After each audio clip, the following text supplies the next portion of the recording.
Well, welcome, Sister Barbara Runn, formerly you. Sister Robert Julie. Tell us a bit how you got that name. Well, at the time, we could put in 3 options, and I thought it would be a way to include my whole family, because we always had Mary, and then my dad's name's Robert. My mom's name was Julie, and my brother's name was Robert. Oh, good. So good. I kind of got them all in there. Mm-hmm. Although I was happy to change back to Barb. Well, you didn't have it that long, did you? A couple of years, I think. Just a couple of years, yeah. yeah. Because the reason we like to add that to your, Sister Barbara Runn, we have people that don't know you by Barb Runn, but they know you by Robert Julie. So we like to include that name as we do the sister stories. Okay, the other request is, who are you? Who is Barb Runn? So the best way to find out is to ask you to tell your beginnings. Where did you begin, where you grew up, your family life, what it was like, because that's an important part of who you are today. So if you just want to start with that, and then your schooling, and I'll interject at times. Okay, well, so it's all yours. I'm the oldest of 3, and my brother was 7 years younger, and my sister 10. And I grew up in St. Suzanne's Parish. My mom and dad were very active and involved. I was helping my mom. She was in the altar guild, and so because of the smaller children, she had me ironing the purificators and all of those kinds of things early on. And my dad was really involved. He was part of what in those days called the administrative team, which meant they counted money on Sunday mornings. So we kind of grew up very involved in St. Suzanne's Parish. Just as an aside, it might be of interest, and what is your present mission? What kind of work do you do right now? Well, I'm not doing any more purificators. But you're into the church. Right. Isn't that interesting? I still am active in ministry, and it's working in the worship area, adult faith we'll formation. get more into that later, but it's just interesting. It was a foundation that was built Right. through your parents, too. Right. So go back to your family. Yeah, they were very involved. So it's nice because my brother and sister both were married, are married. Well, my sister is deceased, but they were married, and we have children. And now my nieces and nephews are having babies. In fact, I have one grandniece my sister's family. It was Stephanie, her daughter. So Julia is a year and a half, and my niece is expecting again in August, so we're all excited. And so then, this is the beginning of the next generation Yes. in your family. Mhm. Yeah. And then my brother's family had 3 children, 2 boys and a girl, and my nephew Jim is just had a baby just a couple weeks ago. So Josephine is her name. Oh, that's an interesting name Yeah. at this time when we Yeah. have all these kind of challenging names. That's true. Josephine, good. Yeah. Mhm. So. So that's exciting. Mhm. And your family's always been very significant to you. I mean, I think everyone's family is, but I just know that you've been very close to your family. Yes, that's true. And I think, too, very much, my parents were very connected to the parish and the church, and so that's when I first met the nuns. Sister David Mary, who is right. now Angela Suzella, really had a great impact on my family, but also on me in particular. I used to go and help her and things like that, so pretty involved. And then I went to high school at Visitation. So you had Adrian Dominicans all through grade and high. Right, and it was just at the time of the riots, so my parents wanted me really, I think, to go to Rosary, but they did allow me to make the choice. Hadn't thought about religious life back Oh, you then, didn't? Uh-huh. so I kind of wanted to be in a co-educational experience, and so they allowed me to do that. I really enjoyed being in the multicultural experience of Visitation. I didn't know that's what it was back then. Right, I Right. went to Teresa's, and I think that we were rivals. Right. Yeah, we were back then. Back then. So that's kind of a little bit about the background. Uh-huh. So. But your spirituality of your family was certainly inbred in you and the rest of you. Yes, it was important Mm-hmm. back then. All right, so then you got interested and thought about being a sister. Right. And you only knew the Adrians. You know, I played a lot of basketball when I was in high school, and about 4 people in the class ahead of me were going on this retreat. And actually, they all entered, the Adrian Dominicans. Ethel Detz was the Right. only one that remained of the 4. And I went on the retreat just for the heck of it because on the varsity, and it sounded like a great idea, so I went to Mary Reparatrix in Detroit, and I remember talking to this nun, I don't know who she was, but she said, I said, do you have a good family? And I said, yes. She said, do you believe in God? And I said, yes. And she said, are you happy? And I said, yes. And she said, do you know you have a vocation? Oh, gosh. I said, no. Now, who is this? Oh, you don't know her? I have no idea who she was. Okay. But it was kind of funny. And so I remember, you know, being on the retreat, and we did talk about it. So I think at that point, my motivation for the retreat was really not thinking about religious life. Interesting. But after that, I did. Mm-hmm. So. And then you went to high school and graduated in? Yeah, 65. 65. So I entered August 28th, 65. Okay, you're an August person. Mm-hmm. And how was that transition? How did your family feel? Well, I remember the trip up Siena Heights Drive from Detroit. I remember in those days we had to have our trunks in the trunk to bring them into Adrian and all of that. My brother was about 7 years of age at that point, and he was crying on the way there. My mom and dad were in the front seat. My sister didn't really, she was really little, but she wasn't. How old was she? You know, it must have been about 5, I think. And so I found, I was excited, but I found I missed them a lot. And so I was so excited when they could first come to Adrian in October, and we kind of, you know, regrouped a little bit as the family. But we've continued to be close. That's good. That's good. So then you entered, and then you went to formation. Yes. And then you were sent. I noticed that you've been in various states, Ohio and Arizona and Florida, et cetera, but most of your time spent in Michigan. Right. And we did go out when we were junior professed, because that's when the congregation asked all the superiors to come in. And so those of us that were junior professed that year, we were able to go out to, I went out to Cleveland. Okay. And that was the first experience. So we had 2 weeks on mission before we actually went on mission. So you went out just before, then you were assigned to... Then we were assigned. Did you go back to Cleveland when you were assigned? No, Conneaut, Ohio. But I was ready for anything, but I had never heard of Conneaut, Ohio. I was going to say, I've never heard it to this day. Yeah, it was just a little town. We were right on Lake Erie. In fact, the convent was like 2 blocks away. So it was a beautiful little spot, and the school was good size. And what did you teach? Pretty much everything, but because in those days, you know, we were regular teachers, and so it was a 5th grade class that I had. 5th grade, that's supposed to be the best class. I enjoyed that a lot. So. And started your creativity. It was. They did have me teaching art on Friday afternoon. But it's more than art with you. You're very creative. So I learned a lot that year.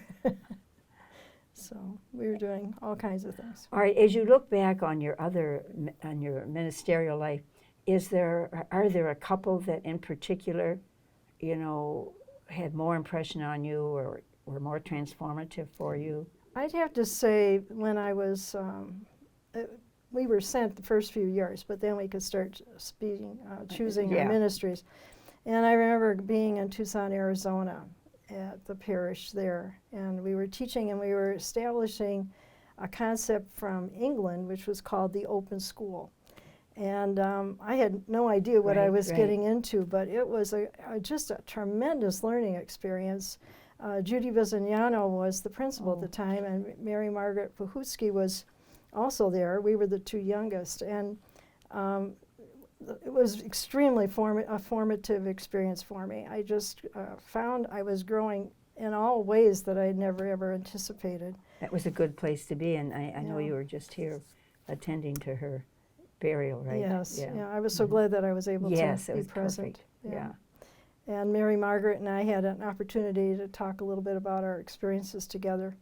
But it was really a wonderful opportunity to really, well, educationally, we had the students from the University of Arizona come and help in the process. Actually, I think they were learning, but I think I learned more from them too as we continued.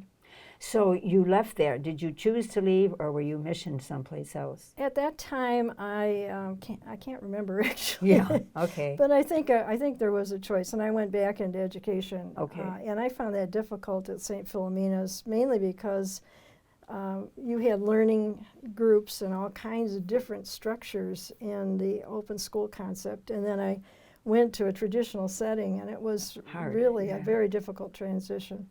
And after that experience, it was all degrees by 73 in the congregation, so I was sent to Barry University. Okay. Well, actually, they sent me there because I changed my major, and so I had... What did you switch your major in? What was it? I think I was in history or something, Okay. but I moved into good. sociology, Okay. and also eventually theology, and so I have a lot of courses in my undergraduate level at that point, so it was just kind of Okay. a different experience. So from Barry in Arizona, where's another place that you were missioned that, besides the one you're at right now? We're not going to get into that just yet. Okay, well, I don't think I think basically I was only missioned a couple of times, and then we were selecting it. But when I came back from some of those areas, I moved into religious education That was it. Yeah. at St. Sylvester's for about 6 years.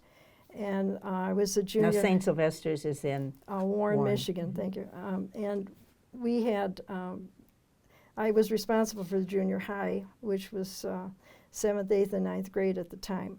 That's what they called the junior high. And there was 900 kids in that area that in religious ed? In religious ed. CCD? Yes, and we had And now, the children came from where? They Well, weren't in the school.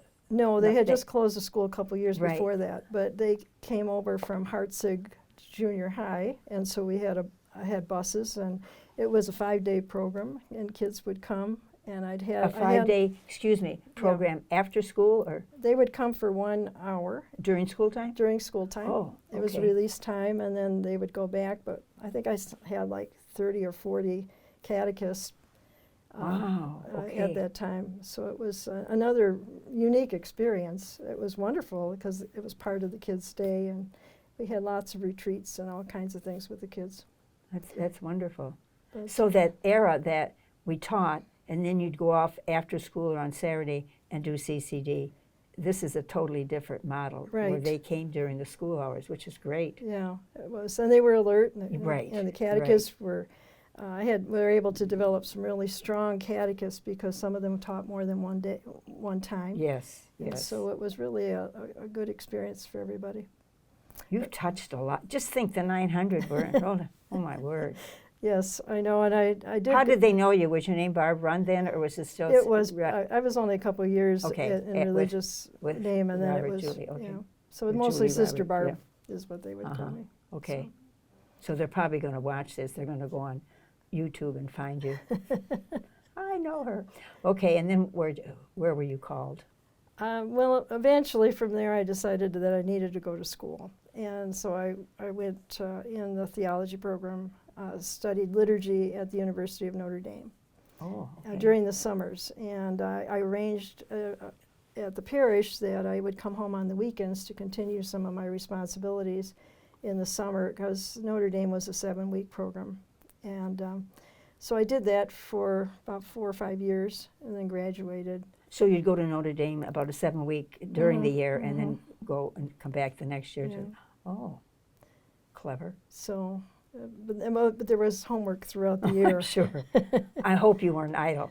I No, don't I think wasn't. Barb Run even knows what being idle But I is. learned a lot. It was a wonderful experience. There were Uh-huh. about 200 in the program. So Uh-huh. it was really a thriving experience. So. Okay.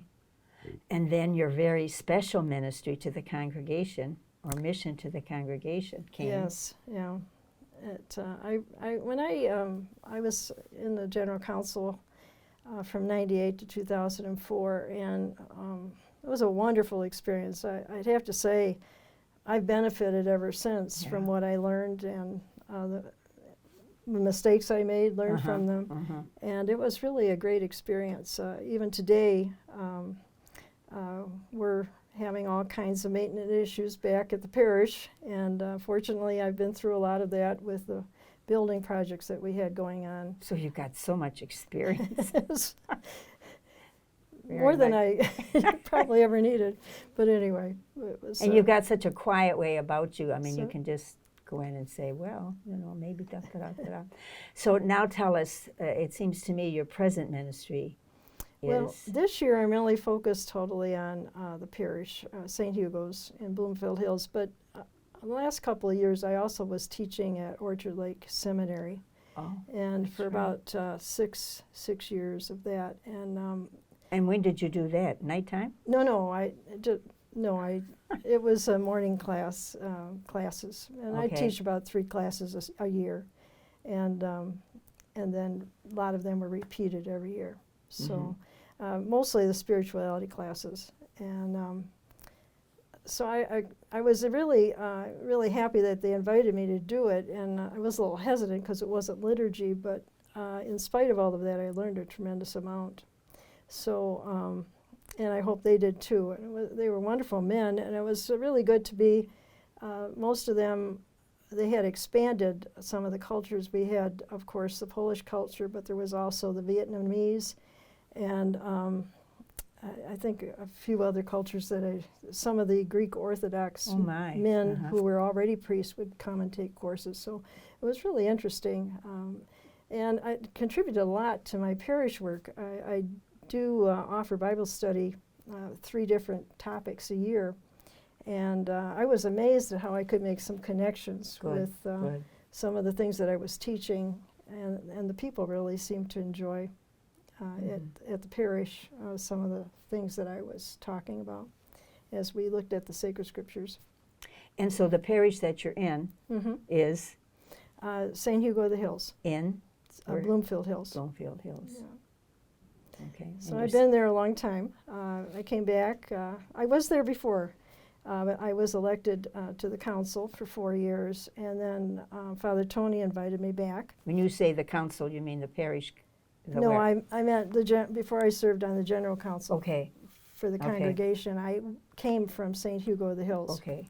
I was there 4 years, but then after my 6-year term, I had an opportunity to have lunch one day with Father Tony, and he talked me into coming back. I was hesitant because I didn't know if it was good to return to a place that I had been before, but there were so many changes during the 6 years. It was like a whole new place, so it was really a learning experience. So I've been there now about 19 years. It's a long time. Are you going to try for 25? No. No, I am considering... I'd like to leave while I still have a lot of energy. Very good. And very enjoying everything. And that's a real accomplishment, is when we know when it's time to move on, when it's time for someone else to not take our place, but there's someone else out there. And it's not just totally on me, but then to move forward, not to stop, but just to move forward in another direction. And knowing you, I'm sure there's a million things that you could be involved in. I don't know about that, but I have to say, of all of them, serving the congregation was probably the most fulfilling, to actually contribute to something that you've given your whole life to, and meeting our women. And, so many of them, have touched my life in so many different ways. And that part I really treasure. It is. You can't totally explain it. It's an experience that you have, that how blessed we were to be able to respond to that call. And I enjoyed getting to know you too, Peg, because you were there as we were at leadership. Struggling, And we were expanding the concept of the chapters and all of that. It was a lot of fun. Did we change the Did we rearrange at that time? That's when we decided to consolidate the chapters of Detroit into one. Got it. That's right. Yeah. That's right. So. Yeah. So that's kind of what we're constantly doing, huh? Right. So we're just kind of looking at it again.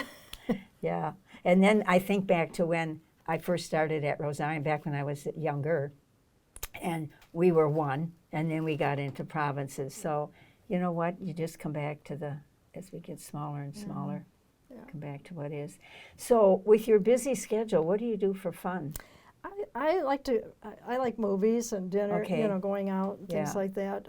But I think I've had an opportunity to do some travel. We took the parish group to the Holy Land Wonderful. in October. And Did you ever do Weber's Holy Land? No, I never have. It's as close as I got to the Holy Land. But it was a powerful experience. I have to say, I can't read the scriptures without visualizing the places that we were in, and the people, their eyes just opened up as we went from one place to the other. We were on the Sea of Galilee for about 4 days, and the hotel just faced the Sea of Galilee. So every morning I woke up and Couldn't believe the it. sun was there, and we had like a little, 2x4, a little balcony, and I just loved being there. But also the spiritual part of it all. With your background, with your was- theology background, Yeah, had to be so enriching for you. it was, and I tried to share that, as with the people as we went from place to place. So So how many people were on the tour? there were Okay. only 25 of us, That's good. which was great because Yeah. we could get into places that normally with a larger group. I did have the opportunity of going in 2013, and I was there for 3 weeks for that time, and but I wasn't leading it.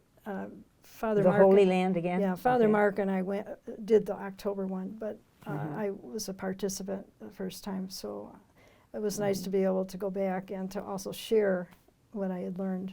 So with that experience, one of the questions to consider was your favorite scripture, Oh yes, it is. or any favorite yeah. saying. Well, see, I was born on the Feast of the Annunciation, so I have to say, Okay. Mary's Good. that story from the scripture of the angel Gabriel and Mary's yes, and the And that name, beautiful picture by that, I can't remember the yeah, artist. yeah, Fra Angelico. I have No, that's not him. It was somebody him? else. I Somebody thought. else? Anyway, go on. okay. Yeah. I have one of Fra Angelico that I like, but so that is, and then also the Magnificat. My soul gives glory to the Lord. That one, but I think the one that I really live by the most is rejoice in the Lord always. Again, I say rejoice from the Philippians. We just studied that this last couple of weeks in the parish. We concluded that one, and it's just a short letter from St. Paul, but it was really good. So I was kind of glad. Did you lead the parish retreat? Not the retreat, it was just the Bible study Oh, group. Bible, Yeah, okay. I had about 180 people in it altogether. So So who do you feel, and it's kind of a hard question, was the most influential or touched your life the most, besides your parents? I mean, that foundation is evident, yeah. I think the sisters that I've come in contact Yeah. with, I always admired their sense of, they're joyful, especially when I was in school with the Adrian Dominicans. And I did explore other congregations, but there was just something unique that attracted me. I think probably the charism, the hospitality, the graciousness, the joyfulness that I experienced. But there are always people that stand out. The people in Right. formation that I had, Great women, great the women, people I yeah. lived with, throughout different times. Mission groups had an influence.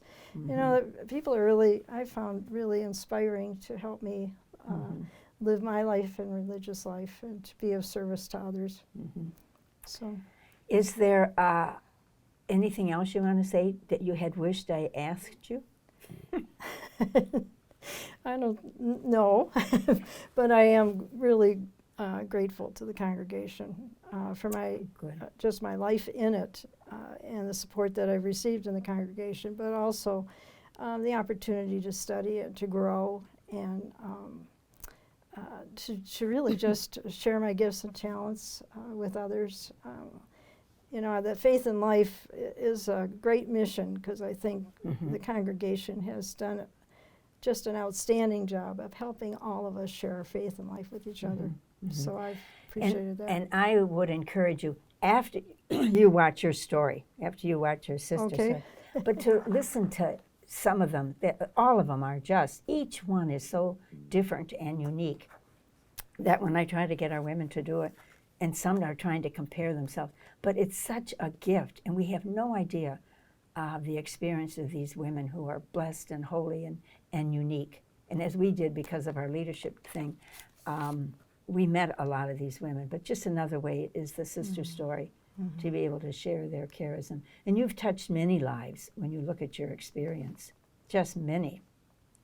Your parents started it, you know, and I'm grateful about your parents. And your sister, you said, is deceased. I thought it was your brother. No, my brother's still doing well. That's good. But my sister, yeah, she developed cancer, and I miss her. Oh, yeah, a sister, yes. I know for my own self. Couldn't be, because I was in Florida all the time, you couldn't be who you'd like to be for your sister at that time. But yeah, so now's the time to do it. So anything else, Barb? I hate to draw this to a close. You had an awesome life, and you will continue to have an awesome life. Yes. Well, I thank you for doing this on our behalf, too, because, you know, it is a good opportunity for people to kind of help others get to know who they are. Right, and you are our history. You are certainly part of our history, the Adrian Dominicans. So